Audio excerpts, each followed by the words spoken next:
Camera lens filters can serve different purposes in digital photography and in filmmaking. They can be indispensable for capturing scenery in extremely difficult lighting conditions. They can enhance colors and reduce reflections, or they can simply protect your lens. Filters are widely used in photography and cinematography, and while some only use filters in rare situations, there are others who rely on filters for their everyday work. Hang on to the end of this video because I'm going to explain what filters are available to you, what they do, and how to use them to improve your photography and cinematography work.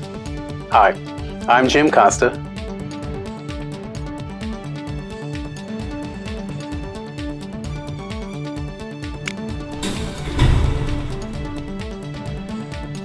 I'm a full-time working photographer, video producer, video editor, and technology pro. If you like what you see in this video, stick around to the end because I've got a couple of photography, video, filmmaking, and editing freebies, and even some training courses I'll tell you about that will definitely help to improve your work and help grow your business through earned media exposure, which is basically through free advertising. You can help to support my channel by purchasing my training courses, requesting my free downloads, or by hiring me to shoot or edit for you.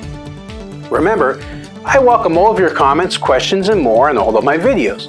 If you like what you see, subscribe to my channel and hit that bell to be notified every time I upload a new video on Wednesdays. I've also done other videos on improving your video production and filmmaking, and I'll link to those in the description below. So, what makes filters so useful? It actually depends on the type of work that you do. For example, landscape photographers usually rely heavily on various types of filters, while street and portrait photographers rarely get to use them at all. Cinematographers use them to achieve a certain look to the original footage so that they don't have to adjust the footage in post-production. Since photography and video production and filmmaking is all about the quality and intensity of light, lens filters are often necessary to modify the light before it enters the lens. Many photographers think that some of the built-in tools in Lightroom and Photoshop, or editors think that color correction in their editing programs can simulate filter behavior, making filters redundant in the digital age and not really necessary. As I will demonstrate below, some filters, in fact, can never be simulated in software very well or at all, and some even help in getting better results during post-processing. So, what are filters and why should you use them? Why do you wear sunglasses? Because along with other benefits, they help you to see better in intense light. They protect your eyes from harmful UV rays or wind or dust, and they reduce glare. Filters also serve a similar purpose. They can help to reduce reflections, protect your lenses from potential damage, fully or partially reduce the amount of light that enters the lens, and even enhance different types of colors. At the same time, filters can actually hurt photographs or video footage if they are not properly used. A good analogy would be wearing sunglasses in a dark room. Therefore, not only do you need to know what filters to use, but you also need to know how to use them properly and in which situations to use them. There are many different kinds of filters out there, from cheap UV filters to very expensive filters worth several $100s each, which can make the process of choosing the right filter type rather challenging. Let me go through the different types of filters that are available today. It's a pretty long list, so bear with me. Lens filters come in different shapes and forms. The most popular lens filters are circular screw-on filters. Those mount directly onto the filter thread in the front of the lens. They come in different sizes depending upon the lens filter thread. The standard and most common size of screw-on filters for professional lenses is 77 millimeters, although other sizes are available. So what are the types of lens filters out there? Circular screw-on filters, as I mentioned, are the most common type that mount directly onto the lens thread. Examples of circular screw-on filters include UV/clear/haze filters. They call them different things, but those are all the same. There's circular polarizers, neutral density filters, and color filters. Circular filters also come in different thicknesses. Some are so thick that they can potentially add vignetting to your images or scenes that you shoot, while others are ultra thin to diminish vignetting, but make it impossible to put on your lens cap. There are also square filters. These are a popular choice for landscape and other photography. A filter holder directly attaches to the lens filter thread and can hold one or more filters in it. The most popular sizes are 3x3 and 4x4. These can be stacked together in certain situations, which can negatively impact image quality and add reflections, so you got to be careful about that. Rectangular filters are another popular choice, primarily among landscape photographers or cinematographers. Mounted just like square filters via a filter holder system onto the front of the lens. Because it is impractical for graduated neutral density filters to be circular due to different sizes of high contrast areas and composition, rectangular filters are the primary choice when shooting landscapes. Unlike square filters, they have more room to move up and down. The most popular size is 4 by 6 inches, although larger and smaller filter sizes are also available. There is also what's known as drop-in filters. These filters are used inside long telephoto lenses due to the large size of the front of the lens. Only clear and polarizing filters are used as drop-in filters. Now that you understand the different types available, let me explain lens filters in much more detail. Let me go through each filter type and show you the effects they produce in pictures where applicable. It is often too difficult to understand what each filter does and decide on whether or not you need it. So I hope the information reviewed will make it easier for you to decide whether you want a particular type of filter or not. The first one is UV/clear/haze filters. Different manufacturers call them something different, but it's basically the same thing. So the purpose of a UV or clear or haze filter today is simply to protect the front element of a lens. In the past, these filters were used to block UV light from hitting the film in film cameras. All digital camera sensors have a UV or IR filter in front of the sensor, so there is no more need for UV filters on DSLRs or mirrorless cameras. Many photographers use these types of filters for protection of the front of their lenses because it's easier and cheaper to replace a filter than to try and repair a scratched or broken lens element. I personally prefer to keep a clear filter on my lenses at all times because they are easier to clean and for the protection mentioned earlier. One thing you have to make sure before you purchase a clear filter is that you buy high quality glass with a special multi-resistant coating, or sometimes referred to as MRC. The worst thing you can do is mount a low quality filter in front of a very high quality expensive lens. Not only will it hurt the image quality, but it will also add nasty reflections to whatever you shoot. It'll add ghosts and flares as well to your images or scenes. I personally prefer B+W F-Pro MCR filters. These are not cheap, but you can also purchase other great alternatives from Tiffen, Hoya, and other manufacturers. Should you use a clear filter permanently on your lenses? This is a question that brings up heated debates between photographers and cinematographers. Many believe that adding a piece of glass in front of the lens only hurts the images and does very little to protect them, while others like me keep them on for peace of mind and for, ease of cleaning later. Some lenses with threaded front elements, like the Nikon 50mm 1.4G, can be painful to clean, so a clear filter makes it a lot easier to maintain the lens. To avoid vignetting and other problems, UV filters should never be stacked with other filters. There's also what's known as polarizing filters. There are two types of polarizing filters: linear and circular. Linear polarizers should not be used on DSLR cameras or mirrorless cameras at all because they can result in metering errors. Circular polarizers, on the other hand, are perfect for DSLR or mirrorless cameras and do not cause any metering issues due to their construction. Circular polarizing filters are essentially linear polarizers with a second glass element attached to the back of them that circularly polarizes the light, giving accurate exposure results when the light hits the light meter. When the two elements are aligned at the right angle and orientation from the sun, the captured image will have more saturated colors, bluer skies, fewer reflections, and higher overall contrast for the most part. Polarizing filters can also reduce haze, like if it's a smoggy day in the city, which is very useful for cityscapes and landscape photographers. I personally never leave home without a polarizing filter for my lenses I'm going to be using. When photographing landscapes and things outside, I often use a polarizing filter to spice up the colors, darken the sky, and reduce haze. Polarizing filters are a must when you photograph waterfalls or other wet scenery with vegetation. There are a couple of potential issues that you need to understand when using a polarizing filter. First is, there is a minimum and a maximum effect of polarization, depending upon the filter alignment of the filter you use. You should rotate the filter every time you compose a new shot for best results, because the angle of the sun and what you're shooting, everything changes, so you have to change it every time. Number 2, the effect of polarization changes relative to the sun. The maximum effect of polarization is achieved when the lens is pointed 90 degrees from the sun in any direction. A simple trick is to form a pistol with your index finger and your thumb, and then point your index finger at the sun. Keep pointing at the sun and rotate your hand clockwise or counterclockwise. The maximum effect of polarization will be where your thumb points in any direction. Works like this.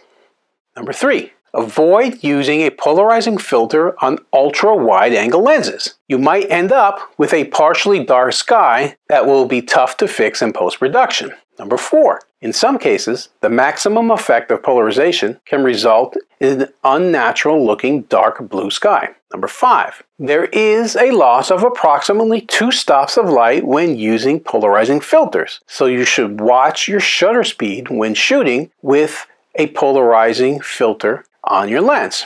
Stingray polarizing filters are better than others in this regard and only lose around 1 stop of light, but they are more expensive filters. Number 6. Polarizing filters are typically thicker than regular filters and therefore may result in vignetting if you're not careful. To avoid vignetting, polarizing filters should not be stacked with other filters. Due to light loss, you should also use a polarizing filter only when needed. In some high contrast situations, it might be necessary to stack a polarizing filter with a neutral density filter, but this is only very rare and you should avoid it. Next are neutral density filters. The purpose of neutral density filters is to reduce the amount of light that gets to the camera and thus decreases the shutter speed and increases your exposure time. These types of filters are particularly useful in daytime because of the abundance of light when you're shooting outside. The light cannot significantly be reduced by stopping down the lens aperture or decreasing ISO, so therefore you need this type of filter. For example, if you're photographing a waterfall and your starting point is ISO 100 at f2.8 at 1/2000th of a second, this will result in a good exposure. Stopping down the lens to f22 will only slow down the shutter speed to 1/30th of a second. This would be too fast to create a foggy, smoky look to the waterfall. By using an 8-stop neutral density filter, you could slow down the shutter speed all the way to 2 seconds while keeping the lens aperture at f11 instead of f22. Using apertures beyond f11 to f16 in normal lenses decreases image quality due to diffraction. Neutral density filters are also useful for flash photography. If you were photographing a model at 1/250th of a second at f2.8 on a bright sunny day with a flash to create a dramatic effect, you would most likely end up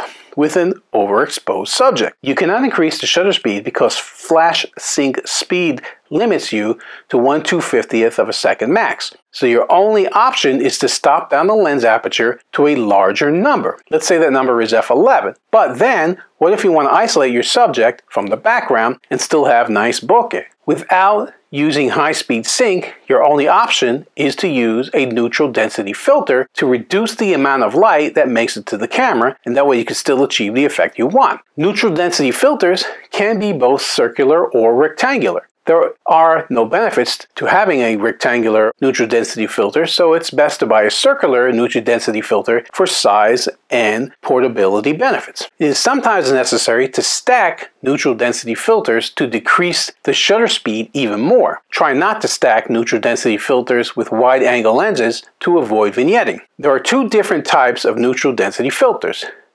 neutral density, or ND, and graduated neutral density filters called GND. The difference between neutral density and graduated neutral density filters is that the latter is half clear and half filter. Because the size of the sky versus the foreground can change depending upon the composition, most GND filters are made in a rectangular shape. Therefore, these filters must be either used with a filter holder system or must be handheld in front of a lens, which is extremely difficult and I wouldn't recommend it. The advantage of using a filter holder is that you can stack multiple filters and you do not have to worry about alignment issues because they'll fit perfectly inside. And if you hand hold them, they may not be lined up right. The disadvantage of using a filter holder is that it can add vignetting. So you have to be careful when using wide-angle lenses with focal lengths below 35 millimeters because you'll probably get a vignette around the edge of the picture. There are also what's known as hard-edged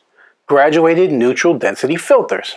Hard-edge graduated neutral density filters can be very useful in high contrast situations where the sky is very bright compared to the foreground and the horizon is flat due to hard transition from dark to clear. While photographing, the hard edge in the center is aligned with the horizon. The sky is then darkened, deepening the intensity of the filter. A 2 or 3 stop hard edge GND filter is often sufficient to balance out the shot. An important note, the horizon must be straight, and therefore the filter edge and the transition are not visible in the image. Because if the horizon is not straight, you will see the edge of the filter. The problem with hard-edge GND filters is that the horizon is rarely perfectly flat, especially where I live in the mountains. So soft-edge GND filters are often more useful. Be careful when stacking hard-edged GND filters in high-contrast situations. Both filters should be properly aligned to avoid nasty transitions that are very obvious in the image you shoot. There are also soft-edged graduated neutral density filters. Compared to hard-edged GND filters, soft-edged GND filters gradually transition from dark to clear, allowing photographers to use these filters when photographing a non-flat horizon, which probably is in most cases that you're going to shoot. While mountains, hills, and other objects above the horizon can be problematic for hard-edged GND filters, soft-edged GND filters work much better in those situations instead, due to the gradual transition. I use soft-edge GND filters for my landscape photography work a lot, and I find them more useful than hard-edge GND filters, to be honest with you. There are also what's known as reverse graduated neutral density filters. Reversed graduated neutral density filters are a relatively new product when compared to regular hard or soft-edge GND filters. They are dark at the horizon, the hard edge, and gradually soften towards the top. Reverse GND filters are very useful for sunset shots when you shoot against the sun and it is near the horizon. A common problem with such sunsets is that the sun is much brighter than the sky. If you use a hard-edge GND filter, the sky might get too dark, and if you use a soft-edge GND filter, the sun will be overexposed in most cases. The solution is to use a reverse GND filter, which balances the sun and the sky in the frame, resulting in a more balanced exposure. There are also color/warming/cooling filters, all with different names, depending upon the manufacturer, but they too are the same thing. So these filters are generally used to alter camera white balance. There are two types of color filters, color correction and color subtraction. The former is used for correcting white balance, while the latter is used for absorbing one color while letting other colors through. These filters were quite popular for film, but are rarely used in digital photography since color effects and white balance changes can be easily accomplished in post-processing software like Lightroom or Photoshop. Now, I personally do not use any color filters when shooting photography, but I do use them when shooting film or video. A good example is using a dark filter when shooting day for night in filmmaking. There are also what's known as close-up filters. Close-up filters are generally called close-up lenses because they are more like lenses than actual filters. They attach to lenses just like filters do, which is kind of why I'm listing them here as filters, but they could actually go either way. Close-up lenses are primarily used for macro photography to be able to get closer to the subject, decreasing the minimum focus distance of the lens. Basically, it converts a regular lens to a macro lens. Close-up lenses are a cheap way to convert a normal lens to a macro lens, although they do negatively affect image quality. For the best results, it is recommended to use a macro lens instead, a true macro. Stacking close-up filters is acceptable, although image quality will suffer even more. There are also what's known as special effects filters. Special effects filters can produce some cool effects, but since most effects can easily be produced in Photoshop and Lightroom, these filters pretty much lost their popularity. You can think of them like Snapchat filters in a way. Digital photographers rarely carry these filters, and I personally do not use them either. The star filter can be recreated in Photoshop through a couple of steps using the motion blur filter. Softening glow can also be easily done through a couple of steps with the Gaussian blur filter, and most other filters can also be done in Photoshop. There is one filter that cannot be reproduced in Photoshop, and that is a bokeh filter, because the highlights cannot be easily changed through post-processing techniques. So there is one good use for them in that sense. Now that you know the different kinds of filters, we have to discuss what they can be made of. Filters can be made of glass, plastic, resin, polyester, and polycarbonate materials. Glass filters are typically of the highest quality, but are very expensive and tend to easily break, especially the square or rectangular type because the glass is thin. Plastic and resin filters are much cheaper than glass and do not easily break. They are the top choice for graduated neutral density filters. Polyester filters are much thinner than glass or resin and are of very high quality, but are prone to scratches and hence are not very practical in the field. Polycarbonate filters are very tough, scratch resistant, and are a good alternative to plastic or resin filters. For the best results, I recommend using glass over resin filters. There's a few important accessories you should know about: step up and step down rings. Because filters can be expensive, it is much cheaper to buy a single standard filter, for example 77mm, that will fit on almost every lens you have, regardless of the size, and then buy step-up rings for the lenses that have smaller filter threads. Step-down rings can cause vignetting and other problems, so always try to use step-up rings instead if you can. You can buy step-up rings for both circular and square filter holder systems in various sizes. My question of the day is, what is your favorite type of lens filter? Leave a comment below and let us know. If you found the information in this video useful, I'd like to hear about it from you. If you liked it and want to see more videos like this, then follow my YouTube channel, Jim Costa Films. If you think what you saw was great, please like it. If you have an opinion, feel free to comment below. If you know someone who could benefit from the info I've provided, please share the video. You can connect with me and my company, Jim Costa Films, on social media and online, on Facebook, Instagram, Twitter, YouTube, and the web by searching for Jim Costa Films. In fact, I currently have over 4,470 videos on my YouTube channel, Jim Costa Films, so feel free to check out many of my other videos for great tips and suggestions. Thank you for sticking around this long. I mentioned at the beginning about some freebies and training. As a professional video producer and photographer, I've created an absolutely free cheat sheet for you on all the best camera settings to shoot with your DSLR, mirrorless, and video camera that will show you the settings that will allow your photos, and particularly your videos, to shine and stand out from the competition. The link to get that cheat sheet is just below in the video description. Best of all, my cheat sheet specializes in shooting video with any type of camera. In it, you'll find all the info you need on important video techniques, such as white balance, color temperature, frame rates, and more. I've also created an editing training for Adobe Premiere Pro. My Quick Start training is designed to get you up and editing video in under 2 hours and includes over 100 tips, tricks, and keyboard shortcuts for video editors to make your workflow go much smoother. Now, I'm also affiliated with Christina Nicholson, a fellow media veteran who helps businesses and entrepreneurs reach tons of their ideal customers or clients through the power of media without spending big bucks on advertising.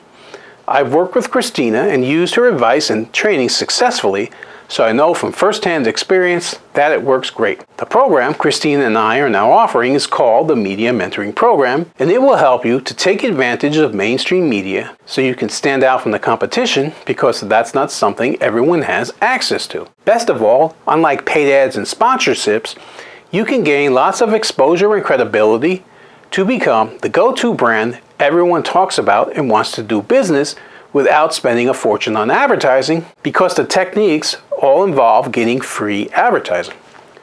I'll link to those cheat sheets and training courses in the description below as well. There's videos on both courses that will give you an overview of how they can help you, and links to get more info. Finally, if you follow me for a while now, you may know that I have a private community of photographers, videographers, and filmmakers, just like you, on Facebook, where I share other pro tips and tricks. It's called Video Producers and Content Creators, and it's a private group, which is different from my business page, Jim Costa Films, I talked about earlier. That's public and anyone can see that. I love new members who want to share their work, learn from others, and also help others based on their own skills and experiences. You'll find a link to that group in the description below, so feel free to join it where you can learn even more.